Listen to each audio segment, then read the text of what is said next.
भाग्य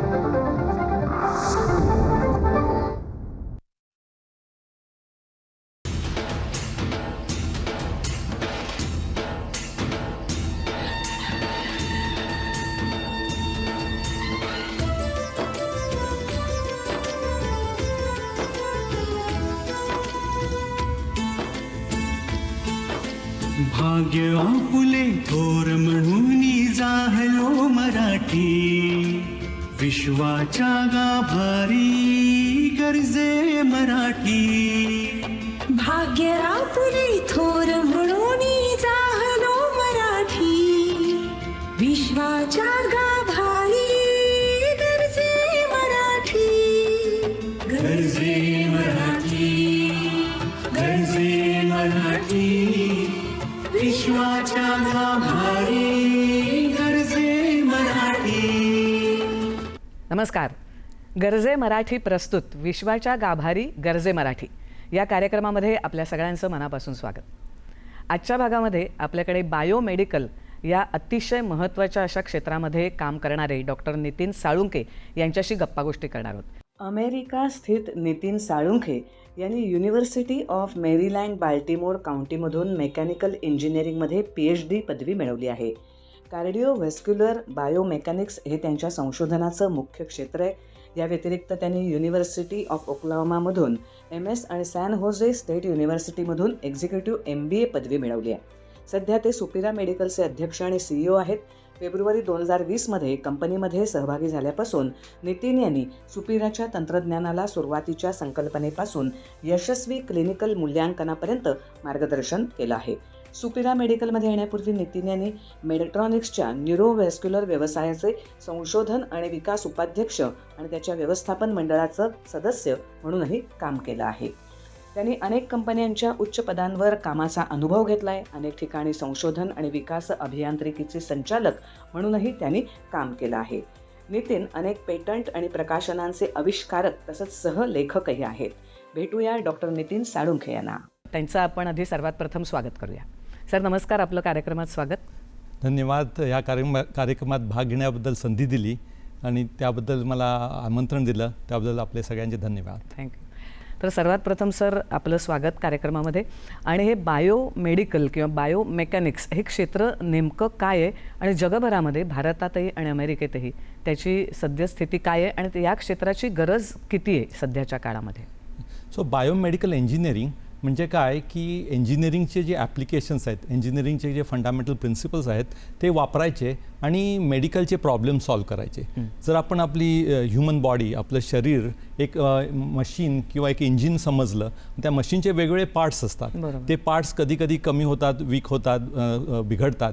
तर ते फिक्स करण्यासाठी आपल्याला नॅचरल दुसरा अवयव मिळाला तर ट्रान्सप्लांट करावं लागतं. पण त्याच्याऐवजी आपण तेच जर अवयव इंजिनिअरिंग प्रिन्सिपल वापरून फिक्स करता आले किंवा ते रिपेअर करता आले किंवा त्यांना थोडं डागडुजी करता आली तर ते सगळ्यात चांगलं होईल.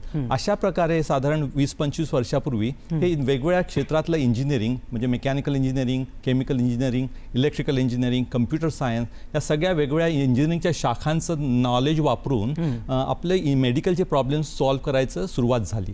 त्याच वेळेला मला संधी मिळाली. मी PhD करायला एका युनिव्हर्सिटीत ॲडमिशन घेतली. तेव्हा आम्हाला लक्षात आलं की अरे आपलं ट्रेडिशनल मेकॅनिकल इंजिनिअरिंगचं संशोधन करायच्याऐवजी हे बायोमेकॅनिक्स म्हणजे युझिंग मेकॅनिकल इंजिनिअरिंग प्रिन्सिपल वापरून काही आपल्याला ह्युमन बॉडीच्या प्रॉब्लेम सॉल्व्ह करता येतील का, अशा त्या संधीतून मला मग तुम्ही तो विषय घेतला PhD साठी. मग त्यात मग PhD संपल्यावर मी त्या क्षेत्रात पुढे कामाला लागलो. बरोबर.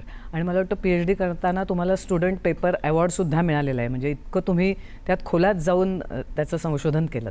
हो. आणि म्हणजे तो हा विषय एवढा स्फूर्तिदायक आहे की ज्यामुळे आपल्या संशोधनाने कोणाच्या तरी जीव वाचवता येतो, कोणाला काही हेल्थ प्रॉब्लेम असतात ते सॉल्व्ह करता येतात.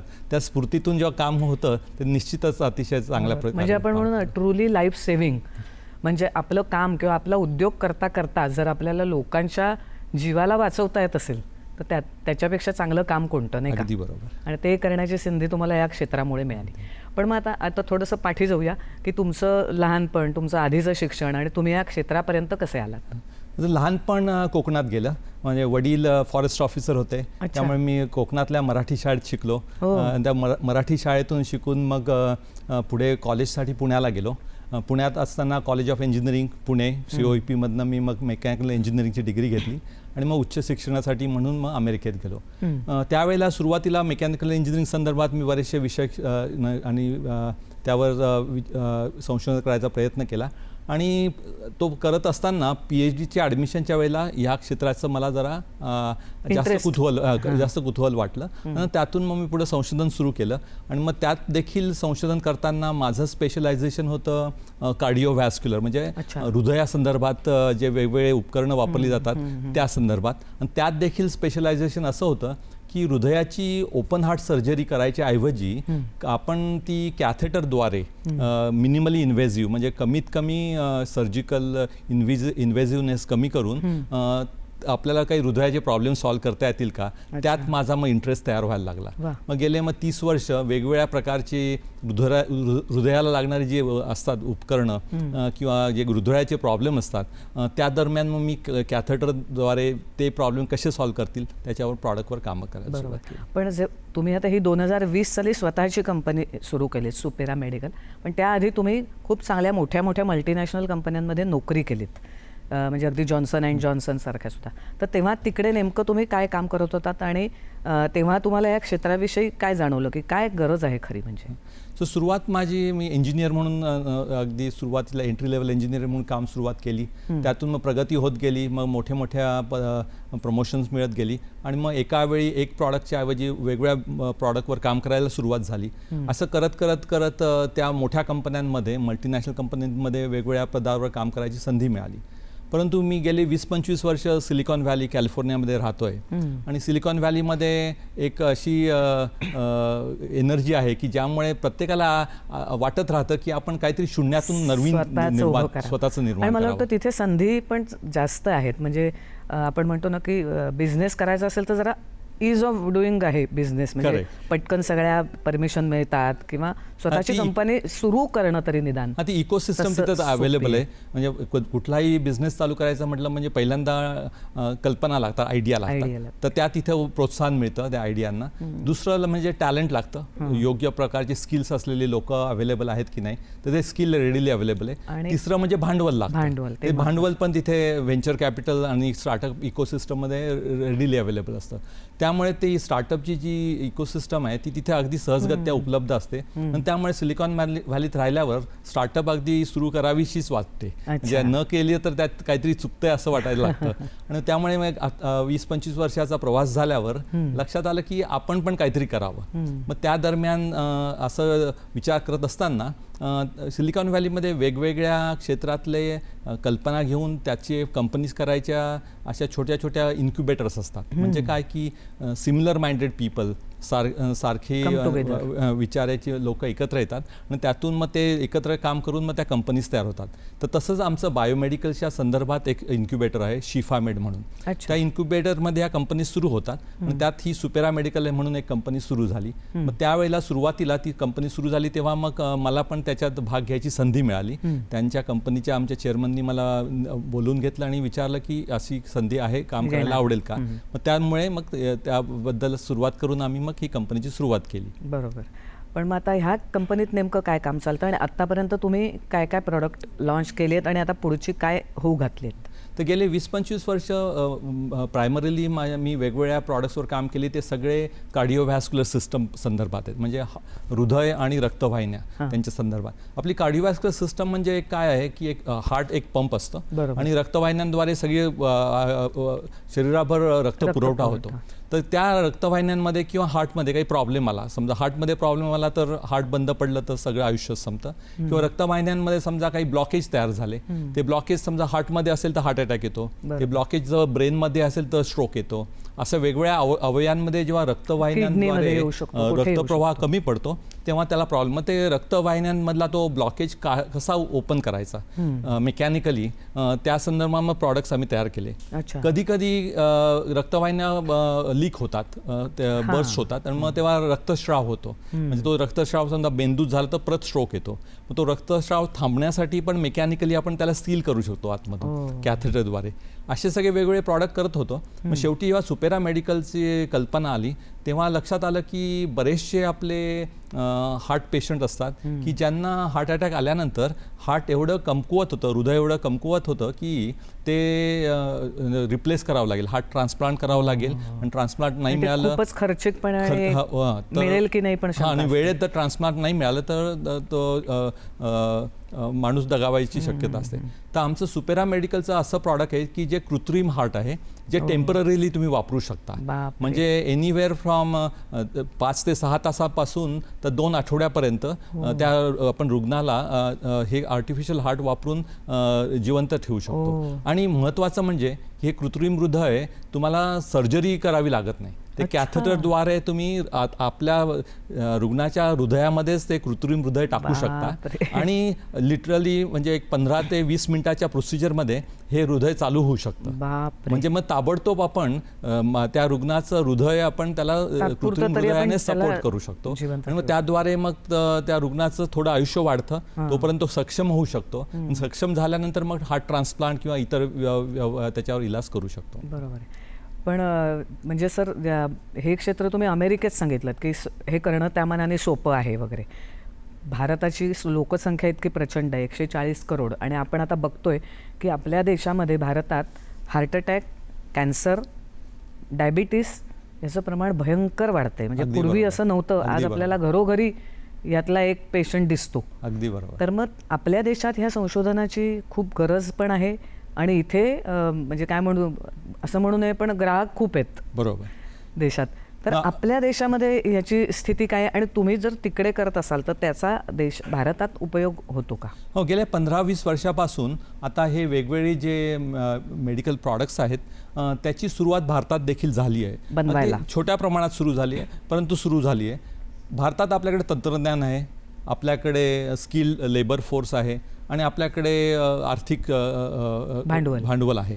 त्यामुळे सगळी जी एलिमेंट्स आहेत आपल्या ह्या बायोमेडिकल क्षेत्रात प्रगती करायची ती आपल्याकडे आहेत. फक्त काय थोडा अवेअरनेस कमी पडतोय, तर थोडंसं जाणीव कमी पडते. परंतु आपल्या देशाची अशी गरज आहे की एवढी मोठी लोकसंख्यामुळे एवढे मोठे रुग्ण तयार होत आहेत आणि अफोर्डेबिलिटी, आर्थिक परिस्थितीमुळे सगळ्यांना ते परवडत नाही. तर त्यामुळे हे अफोर्डेबल पण व्हायला पाहिजे. बरोबर. म्हणजे आता लेटेस्ट टेक्नॉलॉजी वापरून त्या टेक्नॉलॉजीचं सगळं ज्ञान आपण इकडे भारतात आणून त्या दृष्टीने जर आपण काही प्रॉडक्ट करू शकलो की जे प्रॉडक्ट लेटेस्ट टेक्नॉलॉजी आणि अफोर्डेबिलिटी एकत्र आणून आपल्या रुग्णांना देऊ शकतो, तर I think that is a big opportunity right now. Sir, तुम्ही बायोमेडिकल या क्षेत्राविषयीची माहिती दिलीत आणि तुमचाही प्रवास कसा झाला कोकणासारख्या ठिकाणाहून डायरेक्ट कॅलिफोर्नियाला पण आपण कोकणच म्हणतो तर तो कसा झाला याच्याबद्दलची माहिती दिलीत. आता या क्षेत्रात तुम्हाला आलेले अनुभव ते आम्हाला ऐकायला आवडतील नक्कीच. म्हणजे चांगलेही, वाईटही, आव्हानात्मक काही किंवा कुठे फेल्युअर असतील तर ते सगळे अनुभव आम्हाला ऐकायला आवडतील. तर ते अनुभव आपण ऐकूया, पण त्याआधी एक छोटासा ब्रेक घेऊया.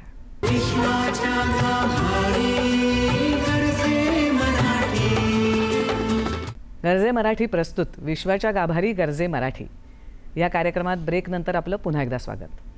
सर, आता आपण बायोमेडिकल या क्षेत्राविषयी बोललो आणि आम्हाला खूपसं त्याचं एक अवेअरनेस आला. म्हणजे जगभरातच काय चाललं आहे, अमेरिकेत, भारतातली स्थिती याबद्दल माहिती कळली. तर ह्या क्षेत्रात काम करत असताना म्हणजे बायोलॉजी आणि टेक्नॉलॉजी हे एकत्र आणून आपल्याला लाईफ सेव्ह करायचं आहे माणसाचं. तर हे काम तुम्ही आता इतकी वर्ष करताय, तर ह्या कामात कधी कधी फेल्युअर पण आली असतील किंवा कधी कधी काहीतरी आव्हानं आली असतील आणि काही चांगले पण एक्सपिरियन्स आले असतील की अरे आपलं इक्विपमेंट वापरून एका माणसाचा जीव वाचला आहे, त्याच्यासारखा आनंद नाही. तर त्याचे असे काही आम्हाला अनुभव सांगता येतील का तुम्हाला? आधी जरा सक्सेसफुल स्टोरीबद्दल बोलतो. चांगला अनुभव आलाय तो बोलतो. मी जेव्हा PhD संपून पहिली नोकरी सुरुवात केली तेव्हा त्या कंपनीमध्ये मला असं आव्हान दिलं गेलं की हृदयाचे वेगवेगळे रोग आहेत, त्या संदर्भात एखादं प्रॉडक्ट तयार करता येईल का? ती कंपनी त्या वेळेला त्या क्षेत्रात पदार्पण करू इच्छित होती. अच्छा, म्हणजे नवीन कंपनी, नवीन स्टार्टअप. तर त्यावेळेला मग वेगवेगळे विचार केले आणि म्हटलं आपण लहान मुलांमध्ये एक प्रॉब्लेम असतो, जवळपास 1000 मुलांचा जेव्हा जन्म होतो त्यात एक मुलाच्या हृदयात होल असतं, भोक. छिद्र असतं. right? तर त्या भोकामुळे काय होतं की हृदयाच्या ज्या वरचे 2 चेंबर्स असतात, त्या चेंबरमध्ये ते होल असल्यामुळे हाय प्रेशरचं रक्त लो प्रेशरकडे ते फ्लो होत असतं आणि त्यामुळे मुलाची वाढ जरा खुंटते. मग ते होल बंद करणं फार महत्त्वाचं असतं. तर पूर्वीच्या काळी ते बंद करण्यासाठी ओपन हार्ट सर्जरी करावी लागायची. बापरे, लहान मुलावरती ओपन हार्ट सर्जरी. तर माझं PhDचा संशोधनाचा विषय असा होता की मोठी सर्जरी करायची ऐवजी कॅथेटरद्वारे जर आपल्याला मिनिमली इन्व्हेसिव्ह सर्जरी करता आली तर ती सगळ्यात चांगली. मग तो पूर्वीचा PhDचा अनुभव विचारात घेऊन ते ज्ञान वापरून मग आम्ही काम करायला सुरुवात केली. तर ते प्रॉडक्ट असं असतं की ज्यामुळे ते होल बंद करण्यासाठी जो पॅच असतो तो आपण कॅथेटरद्वारे डिलिव्हर करू शकतो. साधारण 2-2.5 वर्षाचा संशोधन करून प्रॉडक्ट डेव्हलपमेंट करून तो प्रॉडक्ट तयार झालं वापरायला. तर त्यावेळेला जेव्हा पहिला पेशंट एक साधारण 2.5 वर्षाचं मुलगी होती तिच्यावर ते वापरलं गेलं. त्यावेळेला जेव्हा तो अनुभव आपण सक्सेस झालो ना, तो अनुभव करतो त्यावेळेला लक्षात येतं की अरे हे आपण जे काम केलं ते काम नसून एक मिशन झालंय खरंय, की ज्याच्याद्वारे आपलं ज्ञान, आपलं कलेक्टिव्ह नॉलेज वापरून आपण कोणाचा एकाचा जीव वाचवू शकतो किंवा त्याला एवढ्या मोठ्या ओपन हार्ट सर्जरीतून जायची गरज भासत नाही. तर जेव्हा तो अनुभव येतो तेव्हा लक्षात येतं की अरे आपल्याला जो हा अनुभव आलाय तो बाकीच्यांमध्ये पण शेअर करता यायला पाहिजे. मग त्याद्वारे मग मी सगळ्या इतर लोकांना ज्यांना इंजिनिअरिंगची आवड आहे त्यांना मग बायोमेडिकल संदर्भात उदाहरणं द्यायला सुरुवात केली आणि मग more and more student from engineering background ते बायोमेडिकल. कारण हे बायोमेडिकल क्षेत्र खरंच म्हणजे इंजिनियर्सना माहिती नसतं. इंजिनिअरिंग म्हटलं की एक हल्ली IT खूप बूम आहे म्हणून, नाहीतर मग सिव्हिल असेल किंवा मेकॅनिकल असेल, इलेक्ट्रॉनिक्स असेल, याच्यातच मुलं जातात. पण हे एक फील्ड आहे, याचा अवेअरनेस पण व्हायला बरोबर. आणि आपल्याकडे काय कम्प्युटर आणि आपण टेक्नॉलॉजी म्हटलं की लगेच कम्प्युटरचा आपण विचार करतो. पण टेक्नॉलॉजी मेकॅनिकल असू शकते, टेक्नॉलॉजी केमिकल टेक्नॉलॉजी असू शकते, टेक्नॉलॉजी इलेक्ट्रॉनिक्स असू शकते. आणि आपली जे शरीर आहे, आपलं ह्युमन बॉडी आहे, त्यात ह्या सगळ्या वेगवेगळ्या टेक्नॉलॉजीज एकत्र काम करतात. जेव्हा हृदय काम करत असतो तेव्हा ते पंपिंग ॲक्शन मेकॅनिकली होतं.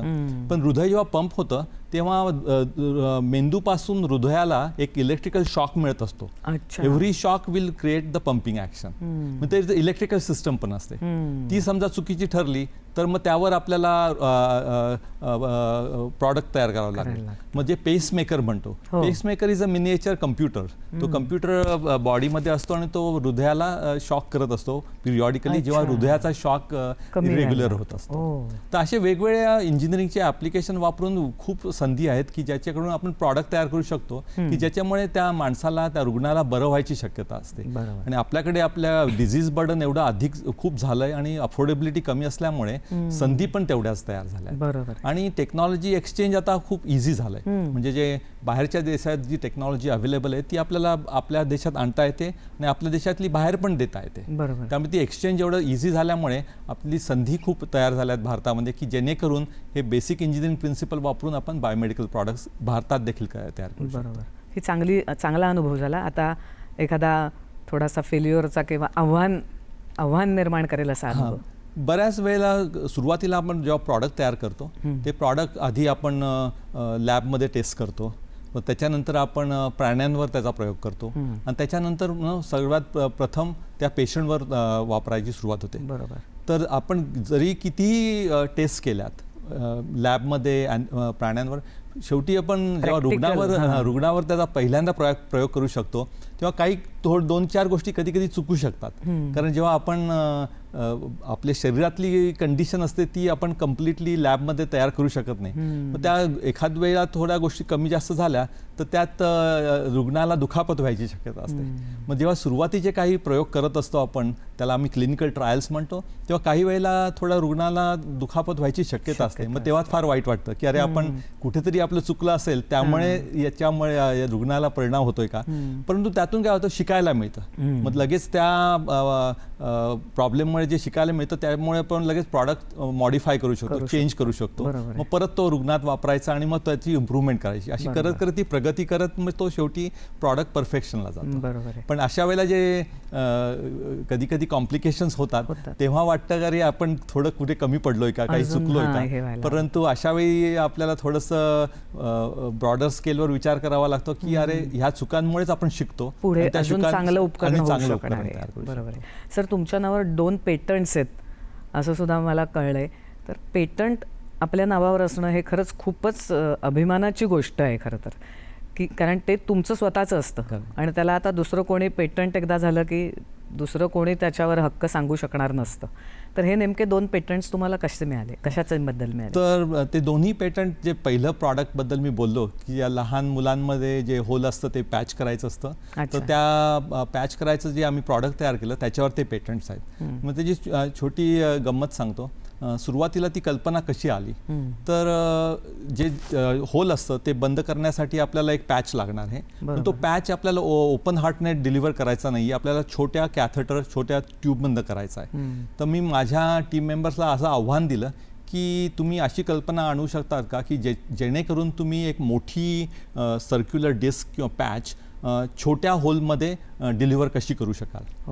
मग त्यावेळेला असं डिस्कशन चालू असताना त्या कल्पनेतून जे सोल्युशन तयार झालं त्या सोल्युशनवर मग आम्ही ते पॅटर्न फाईल केलं. वा, ते भोक म्हणजे आम्हाला क्युरिओसिटी आहे, ते केवढं असतं, एवढंसं असू शकेल ना ते साधारण एनिवेअर साधारण 3 मिलीमीटर पासून तर ऑलमोस्ट 15 मिलीमीटर पर्यंत असू शकतं. अच्छा, म्हणजे जेवढं मूळ, म्हणजे प्रत्येक पेशंट प्रमाणे तुम्हाला ते बनवायला बरोबर. मग वेगवेगळ्या साईजचे प्रॉडक्ट्स तयार करायचे. मग आधी त्या पेशंटच्या होलची साईज मेजर करावी लागते आणि त्याप्रमाणे ते योग्य साईजचं प्रॉडक्ट मग त्यात पेशंटमध्ये डिलिव्हर करावं लागतं. ते एक पेटंट झालं आणि दुसरं मग त्याच संदर्भातलं आहे. हां, मग तेच त्याच्यात मग ज्या वेगवेगळ्या अजून कल्पना येत गेल्या तर त्या कल्पनांवर मग आम्ही अधिक पॅटर्न फाईल केली. कारण कसं असतं, पॅटर्नचं महत्त्व असं की जेणेकरून तुमच्या कल्पनेमुळे तुमच्या प्रॉडक्टला आणि तुमच्या कंपनीला त्यातून फायदा व्हावा, की जेणेकरून दुसऱ्यांनी कोणी अनुकरण करता आलं नाही पाहिजे.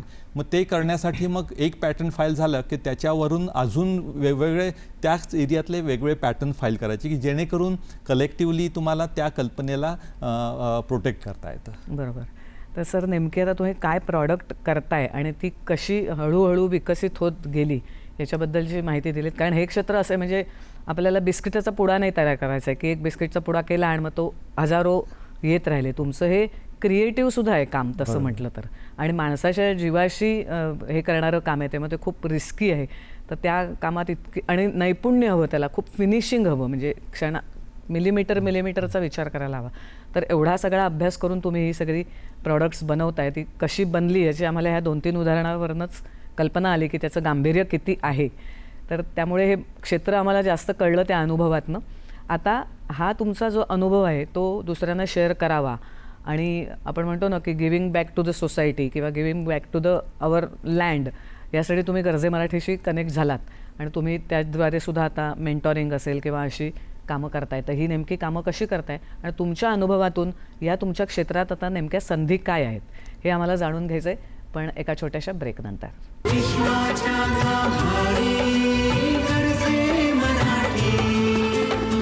गर्जे मराठी प्रस्तुत विश्वाच्या गाभारी गर्जे मराठी या कार्यक्रमात ब्रेकनंतर आपलं पुन्हा एकदा स्वागत.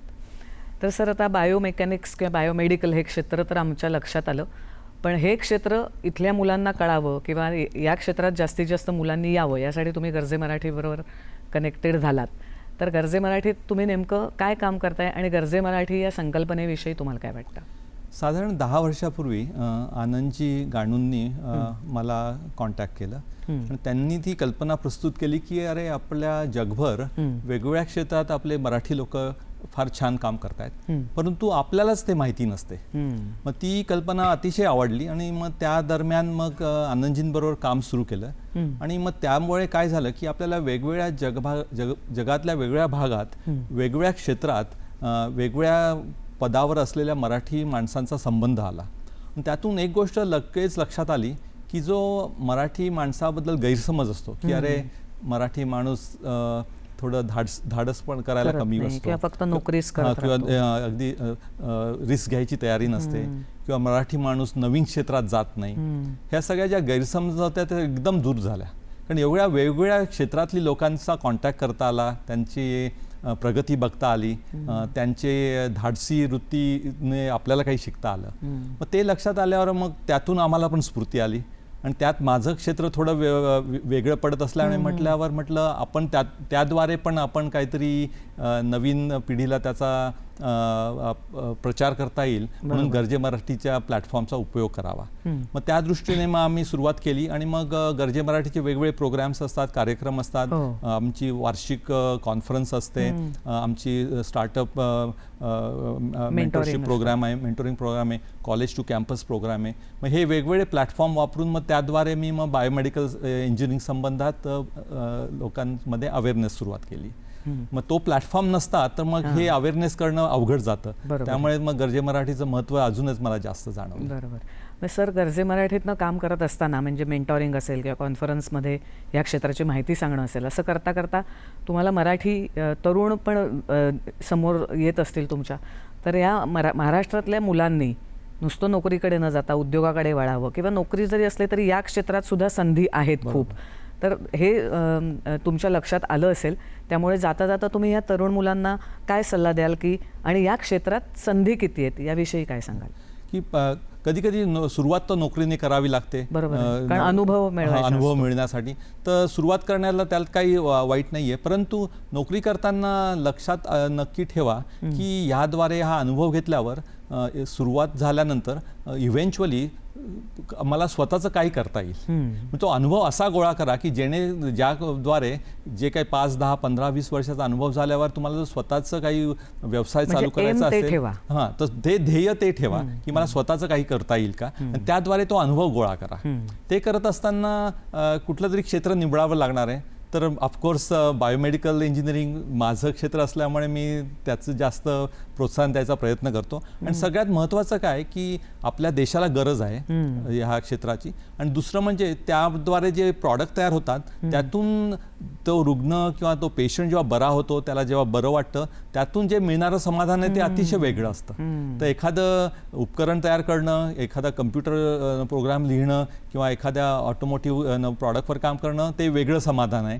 पण तेच प्रॉडक्ट एखाद्या पेशंटमध्ये जाऊन त्या पेशंटला बरं वाटणं त्याचं समाधान फार वेगळंच असतं. त्यामुळे तुम्हाला दुहेरी फायदा होतो. एक तर तुमचा स्वतःचा व्यवसाय करू शकता, पण त्यातून जे समाधान मिळतं त्याचं तुम्ही मूल्य काही ठेवू शकत नाही.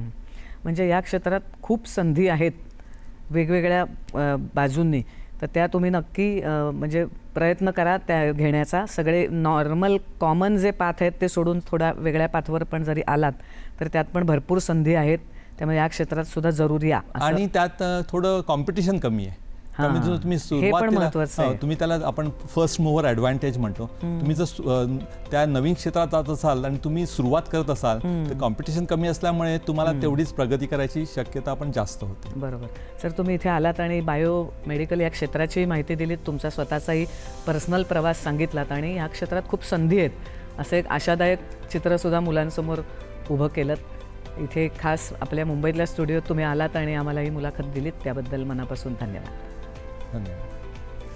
तर मंडळी, पुढच्या आठवड्यात आणखी एका उद्योजकाशी किंवा संशोधकाशी, ज्या मराठी माणसाने जगातल्या वेगवेगळ्या देशांमध्ये जाऊन काहीतरी कामगिरी करून दाखवली आहे, अशा एका व्यक्तीशी गप्पागोष्टी करूया. या भागात इथेच थांबूया. नमस्कार.